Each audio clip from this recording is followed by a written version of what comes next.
I like the idea of Vic Beasley heading to the Seattle Seahawks here. Now, look, Seattle already traded for Carlos Dunlap, so that helps them out with one particular pass rusher. Now, they also looked at other guys at the deadline. They called about Aldon Smith. They called about Jacob Martin of the Cowboys and Texans, respectively.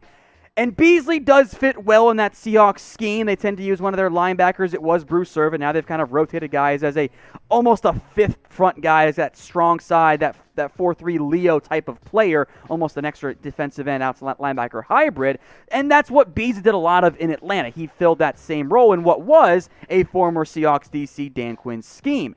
And although Vic Beasley's only putting about a 9% pressure rate, guess what? That's better than what Seattle has. I mean, you've talked about it a lot. You do a lot of our coverage on Seattle Seahawks Today. Subscribe over there if you haven't already, youtube.com/SeahawksTV. What have they needed? Pass rush, pass rush, pass rush. We were talking about it for weeks. Jamal Adams is the best pass rusher there, and he's a safety.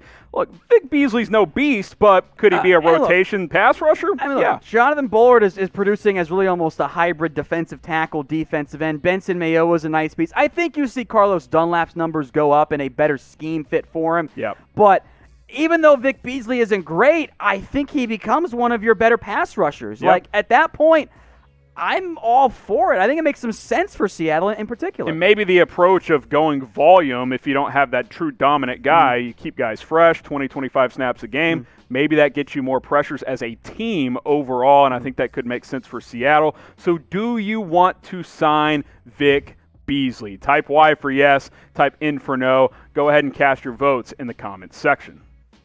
Now, we got a lot of face coverings available on sale, including these Seahawks ones at chatsports.com/stay safe. Tons of different styles available for the Seahawks and all 32 NFL teams. Tom, all you got to do is go to that link, chatsports.com/stay safe. You may want to get these warm ones where it covers your neck. I like the neck ones. It keeps me warmer, Winter is coming, man. It's here. Chatsports.com. We don't make Game of Thrones illusions anymore because the show was a disaster. Yeah, final season didn't work out so well. Hopefully the ending's better for Seattle this year. Chatsports.com/stay safe. Tons of different varieties available for you guys. Solo packs all the way up to 4-packs, including these cool graffiti ones for all 32 teams. It's chatsports.com/stay safe.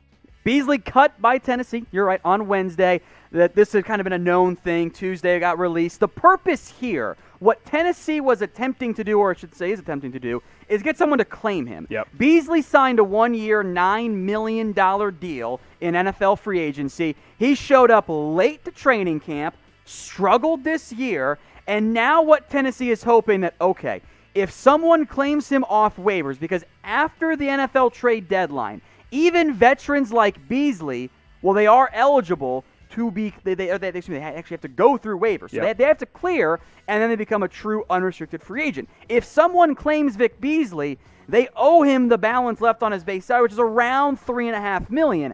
I'm not sure, Harrison, if a team is actually going to claim him at that cost. Yeah, he didn't seem right this year. Maybe he came into the season out of shape. Not much of a preseason, obviously. No preseason, just a little bit of training camp there. Hasn't looked like the same guy. Had 8 sacks last year, but those stats were even skewed a little bit with Atlanta. And like you said, you went into the nerd lab there. The pressure rate has been lower than expected. I believe in nerds. Pressure rate isn't always the best indicator of current sack production, but it is a fantastic indicator of future production and what it should be when it comes to sacks, because in theory, if you're getting consistent pressure rate, you equate a similar amount of sacks. And Vic Beasley, for the most part in his career, has been around 9%, like he was last year, like he has been this year. The difference is, despite having 9% pressure rate, 8 sacks last season, 0 this year, the reality is his 2019-2016 numbers, they're kind of flash in the pans. He hasn't been that elite pass rusher, but I still think if you sign him, you might be able to get, roundabouts. Maybe it's 3 sacks over the rest of the year. And for the back half of the season, it's probably not worth $3.5 million, but that might be worth signing him to a vet minimum deal.